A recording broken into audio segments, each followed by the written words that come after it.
This is episode 557 of the Rio Grande Foundation's Tipping Point, New Mexico. I'm Paul Gessing. I'm president of the Rio Grande Foundation, New Mexico's free market think tank. You can find out more about the foundation at riograndefoundation.org. I'm very pleased to be joined for this week's episode by Sarah Jane Allen. She is the head of the Moms for Liberty chapter here in Bernalillo County. Welcome back to Tipping Point, New Mexico, Sarah Jane. Thank you, Paul. I appreciate being here. Yeah, and I appreciate all the work that you do and all the slings and arrows that you take in your work to do what you do. And I'll let you describe what you do as the head of Moms for Liberty in Bernalillo County. And you were the first chapter, you're part of the first chapter of Moms for Liberty, which is a national organization, right? Yes, it is. Okay, so what is it that Moms for Liberty does, and how do you advocate here in Bernalillo County and across the state of New Mexico and across the country?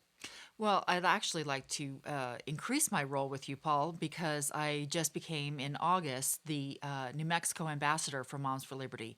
There are only four in the country, and I'm one of them. I'm pleased and proud that they chose the land of enchantment to establish one here.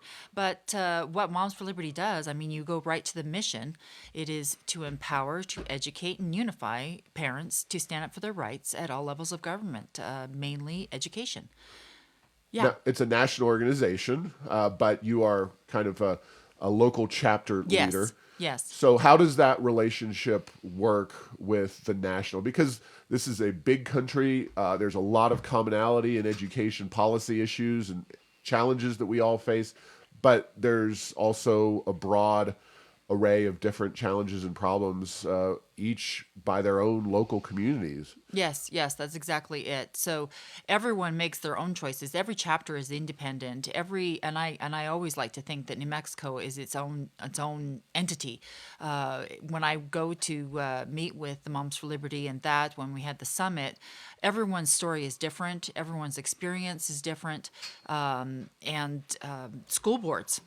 That's essentially different. And so you establish your own goals that you want to accomplish based upon what situation you're in with the school board and the county that you're in. Moms for Liberty just establishes, it always goes back to the mission that we have. And we're always told to be joyful warriors, because that is what probably makes the most impact with parents and school board members. Well, you are always a joyful warrior. Whether Thank you. no matter what anybody says about you, you are not a grumpy, grouchy person. You always have a smile on your face. You're always very pleasant in your interactions with people. No matter, well, I don't know how mean they have to be with you, but you certainly have taken your share of slings and arrows in the last several months. Yes. And I want to get to that in just a minute, but there are other chapters of Moms for Liberty around New Mexico that you have, to some extent, been attempting to get set up. Sure. So talk about those groups, and if folks are interested in finding out more about them, how do they do that? Right. So it almost comes down to my role as an ambassador. So I've been going to different counties and speaking with them about what Moms for Liberty is and the different ambitions that we have. I mean, I can go through each one of them with you, like Paul, but I'll spare you the details. But I've been down to Otero County. I've been to Las Cruces. I've been up to San Juan. I even went up to Clayton, New Mexico, and spoke up there. The chapter that's probably the closest one to start is in Farmington. They're wanting to start one. They've actually done their interview to start the chapter. And then I know that several people in Sandoval County are wanting to start a chapter as well. It's just getting it organized and figuring out who will be the chapter chair for that county. Okay, so you're still, Bernalillo County is the Yes. only formally organized Yes. chapter in the state. And how do people find out more about you and your chapter if they want to get involved?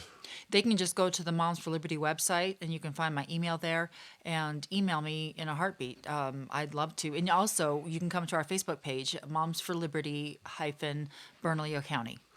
Okay, perfect.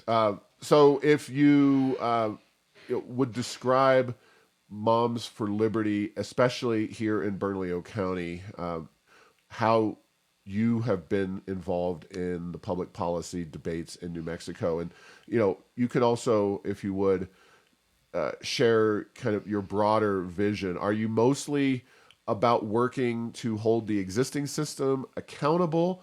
Are you driven to support school choice programs in the legislature? What is the kind of main thrust, or what are the couple of main ways that Moms for Liberty is working in Bernalillo County? So, as I said before, we educate parents, and several people think that I spread fear within the parents and different things like that. And Paul, every every reason I get up and I talk and I share experiences is things that come directly from students, from teachers, and from parents of what had happened to them within the educational system. As far as accountability, yes, there are several different items within APS that Moms for Liberty does not care for. And so we will advocate to the school board members and let them know exactly how we feel. But I want you to understand that we as Moms for Liberty, I've always said to everyone when they get a little bee in their bonnet, I say, talking with our school board members, it's a relationship of trust. You've got to help the school board member understand where you're coming from, and you need to respect them in what they're deciding and that kind of thing. As far as school choice is concerned, I was up in Santa Fe when some of the legislation was being heard in the committees, and unfortunately they got tabled and didn't move forward. But no, I'm an advocate for school choice. Not one size doesn't fit all, especially with my children, special needs. They The public schools didn't really work for them. But I want you to understand, we don't. Moms for Liberty does not want to abolish public schools. Public schools plays a role, and it teaches several kids, and it helps them to grow and learn. My oldest three daughters graduate from public schools, and they loved it. So it all depends on the child. But having options, I know, will bring reform to public education. It won't make it go away by any means. But you know what's the interesting thing is the majority of parents, their number one reason for having school choice is for safety. I was really surprised about that because that's not an issue with me, but I know that several parents are fearful, especially the girls using the bathroom is one of the items, and I'm sure several of the schools have found guns on the campus and that kind of thing.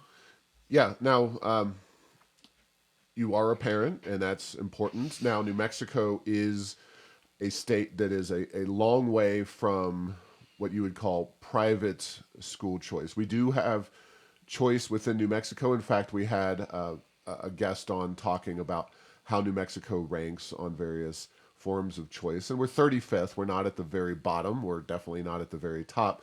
Private school choice is not a big thing in New Mexico, but we actually have a relatively reasonable homeschool law. We have charter schools. Yes. We have interdistrict transfers. Those are relatively available. So, are those enough? Are you fighting for private school choice, or are you primarily engaged, just given the politics of Bernalillo County, New Mexico, in local public school board and school activities and those kinds of issues? Well, I've mostly primarily focused on APS Hmm. because that is my school board. I mean, there's enough happening there alone to keep us busy.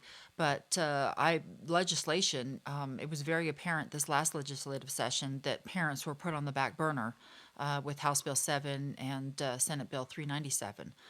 Talk about those more detail. So, and I know that many of the people that voted for them say, well, that parents aren't mentioned in either one of these. But that's what makes it so dangerous is because it was very vague, not specific. So it can be up for interpretation for anyone. But House Bill 7 is whatever happens with your child, whatever they decide, major life changing decisions, the parent will not be informed. They will not know what is happening with their child at school if they decide that they want to change their gender or want to have an abortion or anything like that. They will not know. And then Senate Bill 397 is we have the school based health centers. And what's interesting about those is we discovered after the they were getting more of them. If a child wants to get cough medicine or anything like that, they have to fill out the questionnaires that the health centers provide, and they're very invasive. The questions are asking these young middle schoolers when they had sex last, when were you on drugs, what do you identify as, those kinds of things. But I know that several of the school board members are saying, well, these school-based health centers are not a part of APS. They are from UNM, and so they are not our employees, so they're not under our jurisdiction. And I know that several they're not claiming that you can get an abortion or hormones at these school-based health centers, but I cannot. I've heard from a teacher that you can get direction to get an abortion or direction or help finding the hormonal treatment. And what's interesting about the Senate Bill 7, the House Bill 7, is that if teachers tell the parent what's happening, they can get in trouble. They can get in trouble by the law. I think it's a federal offense, not a felony is what it was, Paul. But I found out in Las Cruces that a young girl got an abortion and she bled out, and the school would not tell the grandparents that she had an abortion because Those were her guardians. Yes, yes, Okay, so HB 7 is definitely a bill that has generated concern from groups. There was an effort to do a referendum on yes. that, and whatever happens with that, we still don't know the final conclusion on it. But the other side, the left, is saying that it's just anti-LBGT and that kind of thing. What does HB 7 kind of say in a real sense, and why are you concerned about it? So it doesn't say anything about the gay community whatsoever. That's why it's so dangerous. Is because it's very up to interpretation. But I guess from past experience of what has happened with our schools, the gender grooming and those kinds of things that are happening, and you take a look at the health curriculum, Paul, that just got approved this last spring. It talks about how your gender was a guess when you were born, your sex, and these kids are open and free to choose whatever they want without the parental help whatsoever. And as far as Moms for Liberty is concerned, we are not anti-gay, lesbian, or anything like that. Several of our members and our chapter chairs are lesbian. And if any of your listeners were at my July meeting, I hosted a lesbian and she's a dear friend of mine, and she spoke about her experiences. And then we had a young lady. Well, she's in her 20s now. She decided to be a boy when she was in her teens, and she detransitioned, and she told us about her experience. And she was able to get hormones within a half hour of consulting with a group. It comes very easily, Paul. I think that's what the most scary thing is it's easily accessible. Right, especially given what you said about other things like cold medicine and whatnot. Yes. So the Journal, Albuquerque Journal, and just as a general principle, I find it unfortunate. I know that the newspaper business is not what it once was, but you know, going to organizations like Searchlight New Mexico is a real problem with the Journal, because it's these nonprofits typically funded by left-wing interest groups that uh, provide quote unquote news content that I think it's safe to say has very limited news and is much more of the slanted and opinion based kind of material in nature. And this article, well, first and foremost, it cites the Southern Poverty Law Center, which calls Moms for Liberty a hate group. Do you have any idea why that is being said, and what they're trying to get to with that? Is that a real thing, or what? What is the Southern Poverty Law Center doing Well, there? I think they were put up to it. Do you know that the Heritage Foundation is suing the FBI because they wanted to know more about how that was all put together, and they truly believe that the FBI put the Southern Poverty Law Center up to labeling us as a hate group. They truly believe that we are against the LGBTQ community, and that we're actively fighting against them and their freedom of choice and that kind of thing. And they also labeled us as an extremist, which is far from the truth. Mm-hmm. I told actually the young lady who I think her name is Elise, when she interviewed me, I said, "Do you realize that almost 30% of our members are Democrats?" We are all across the political line as far as members are concerned, and even when we meet at my meetings, that never comes up.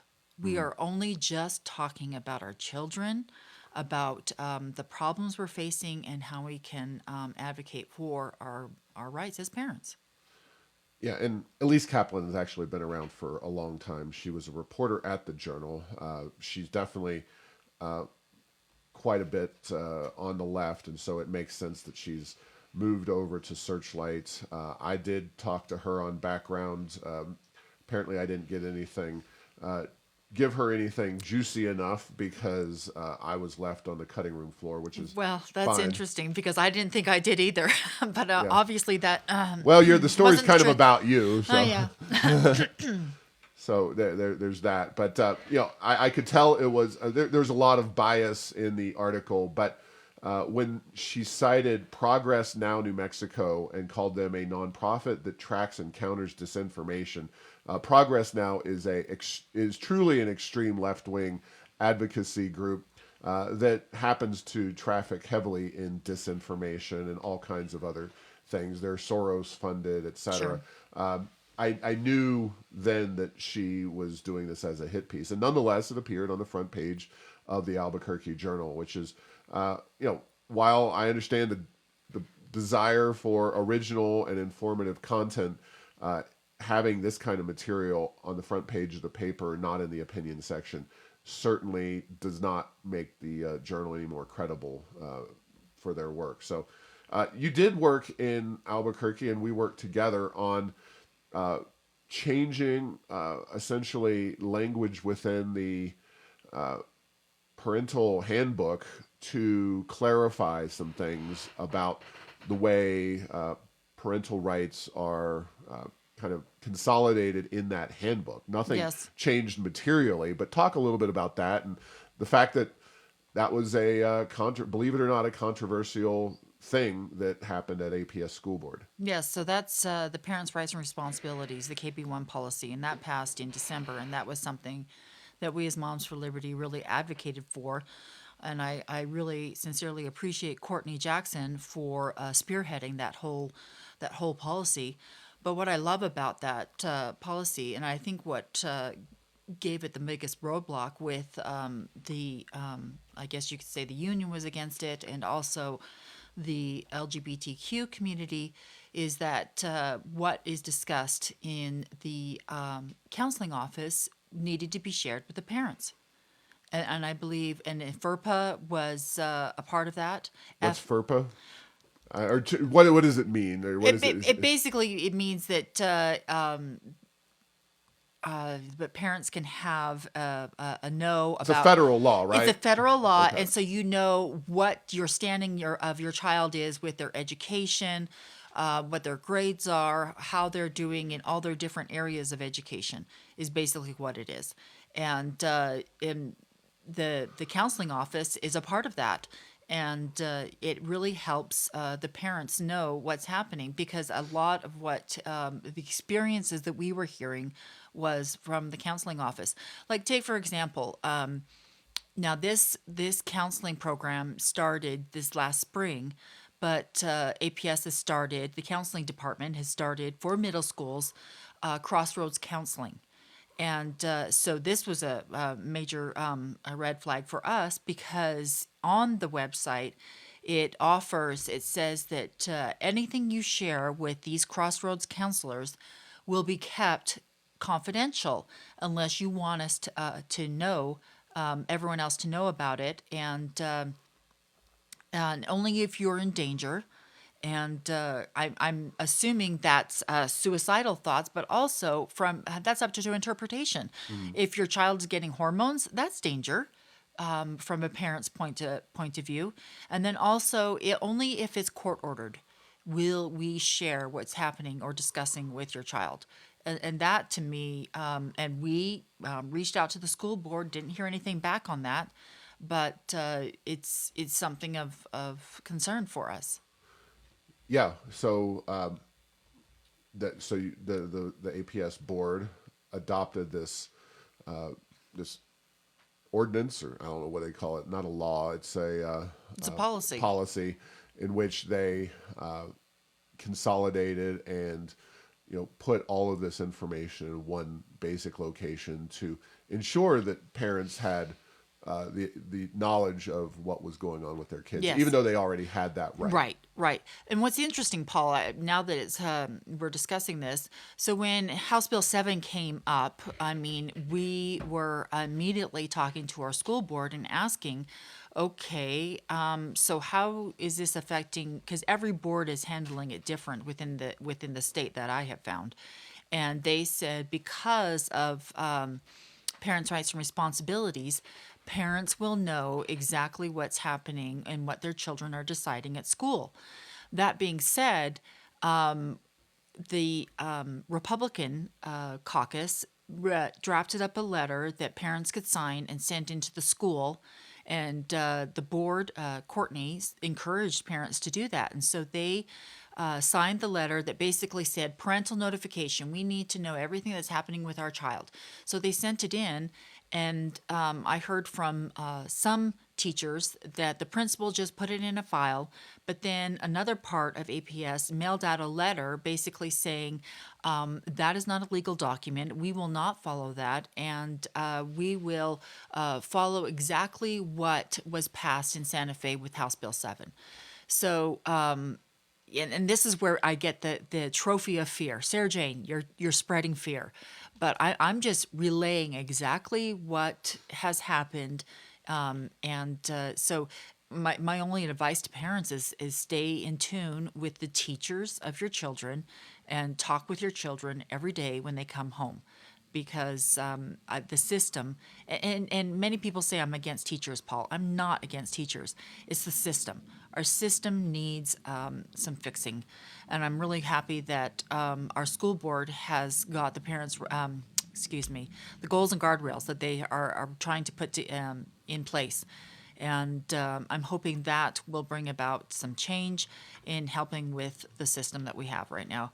Now, one of the things that came up in the hearing at the APS school board on the parental rights and responsibilities was that some of these LBGTQ or whatever kids could not talk to their parents, that there would be some kind of repercussions for them, and that it just wasn't safe, and that they should be able to make these profound decisions with regard to even their own gender, absent any parental involvement.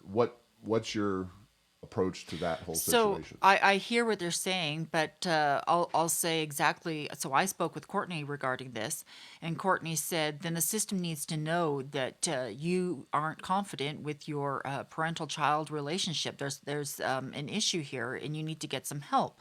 So that is something that needs to be addressed.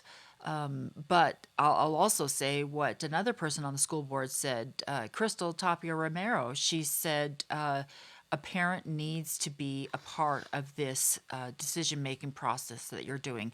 A lot of assumptions, and I'm not belittling a child's fear or a student's fear, but a lot of it is assumptions that a parent won't understand. It can be handled, Paul, and just carte blanche. Parents will not be included is something that's not acceptable. Yeah. No, I get that, and it's certainly something that I understand the reticence on the part of some youth of that alternative, different lifestyle, if you will, that they may feel that they can't tell their parent, but it you have to ultimately have empowered parents Yes. in the education system and with regard to their children. It's just the opposite situation is it's just anarchy. Yes.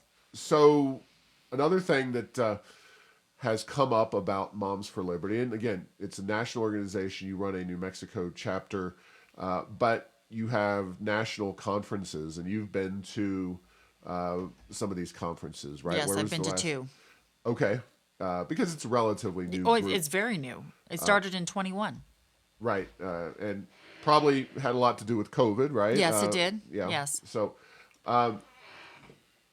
So there was a quote that one of the Moms for Liberty speakers had. Was it at this year's conference or previous? Probably. Okay, it said, "He alone who owns the youth gains the future," and that's supposedly related to a quote from Adolf Hitler.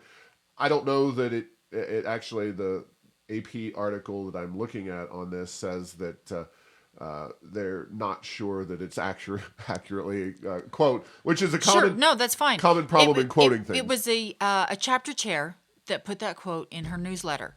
She has profusely apologized for it, but it was interesting when we were at that summit. Dennis Prager was there, and he talked about of his experience coming into the building, and the protesters were yelling this quote out to him, and he says, how can you support them? And he also he says, yes, it's a quote, it's a very true quote, but it doesn't mean that you are a Hitler worshiper by any means, or you believe what Hitler did was true or correct. He said that he supports Moms for Liberty because of what our values are and what we stand up for. Yeah, there's a quote now. Again, it's always tricky to verify these, but Sure. allegedly this quote was from Francis Xavier, the founder of the Jesuit order, who said, "Give me a child until he is 7, and I will give you the man." Very similar. Certainly, Francis Xavier, not quite the controversial Sure. figure that Adolf Hitler is, but it is ultimately an accurate quote. Is that, and it's why I think so many on the right now are fighting these battles over social policies, is because they see the left side of the spectrum moving way to the left. Nobody would have ever thought 10 years ago, just 10 years ago, uh, that you would have men competing in women's Sure. sports and so many youth trying to transition from one gender to the other. It seems like that is worth pointing out and being concerned about, right? Sure. Sure. No, it reminds me of a quote I always say about Abraham Lincoln.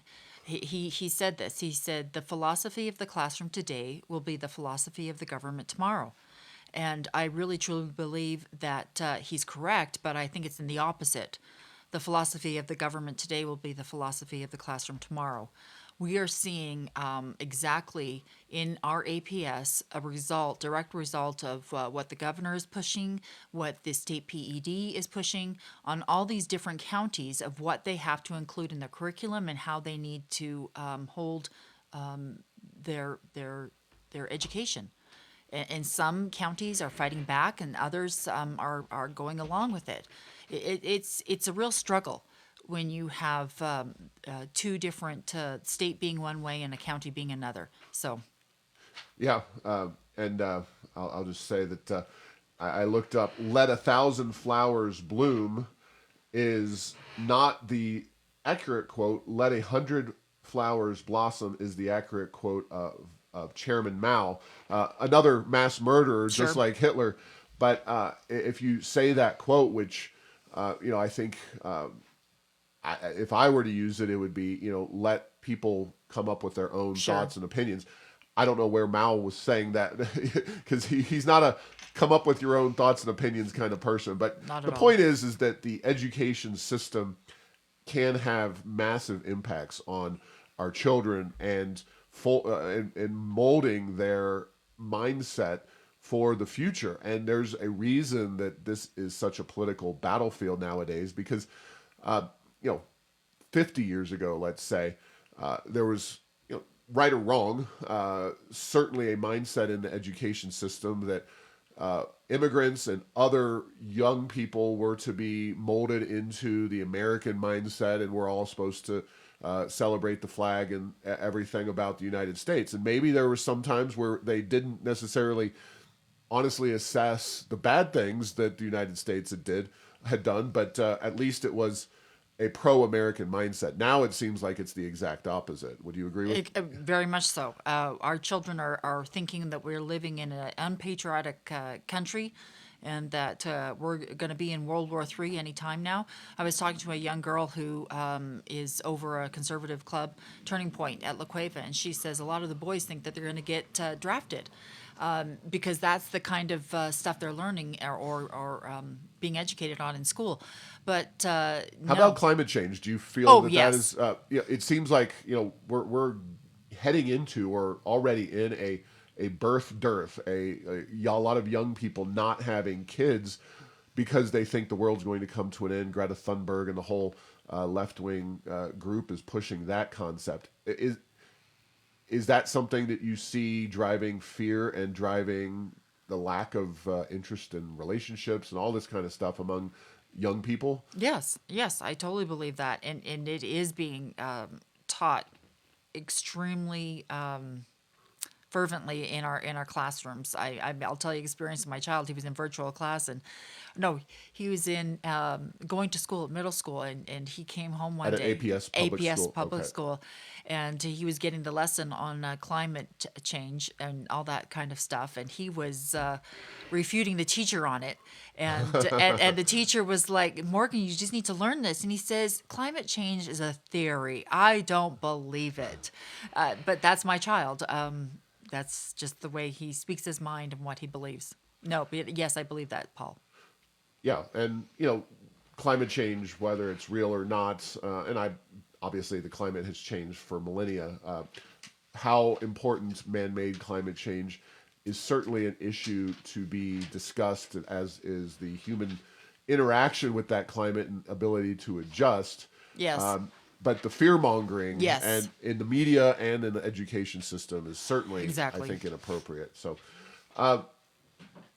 what do you, one of the big things, obviously, at Rio Grande Foundation, we are concerned about some of what I would call the propaganda in the public school system, but our main focus is on achieving better results here in New Mexico because we're at the very bottom of the good list. Our achievement results are horrible.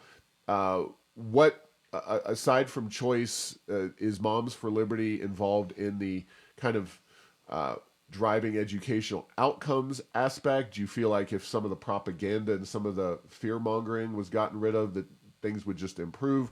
Where do you see the battle for attainment falling within Moms for Liberty's purview? I'll tell you what I hear from teachers. So I know that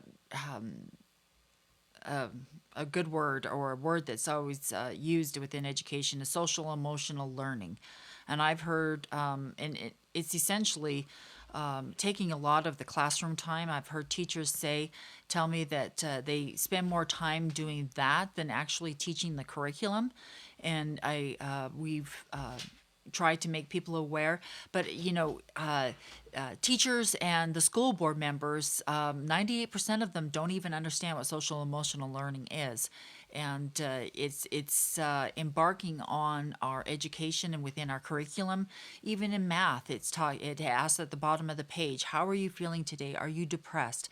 And they are taking information from our children and trying to increase that left agenda within the textbooks. Even APS parents got emailed this week about from the health department and the PED to give permission for their children to take this questionnaire. And if the parents didn't respond, it would be a passive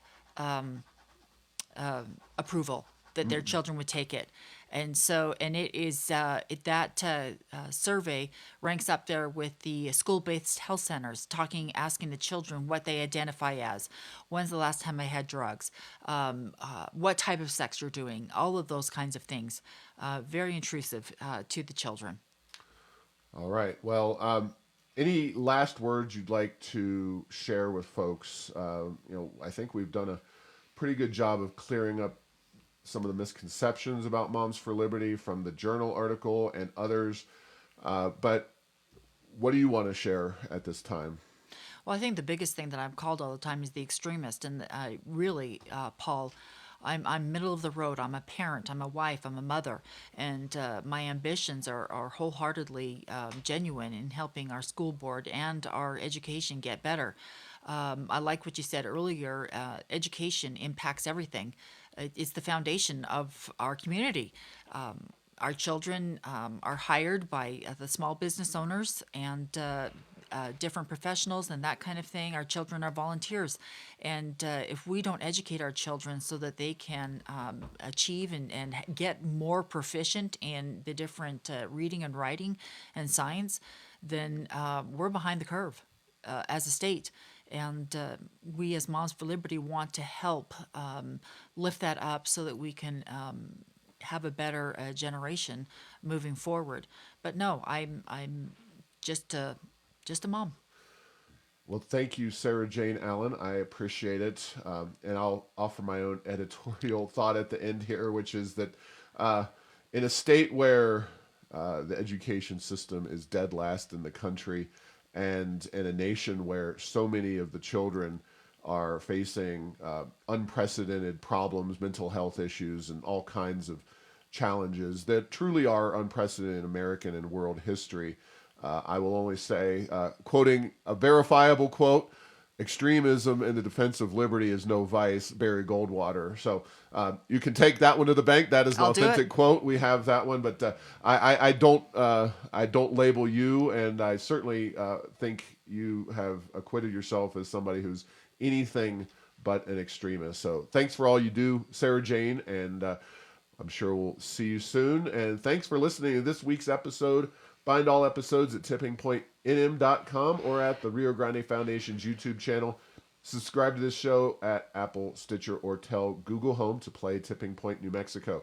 Thanks to Path 3 Marketing for producing this show.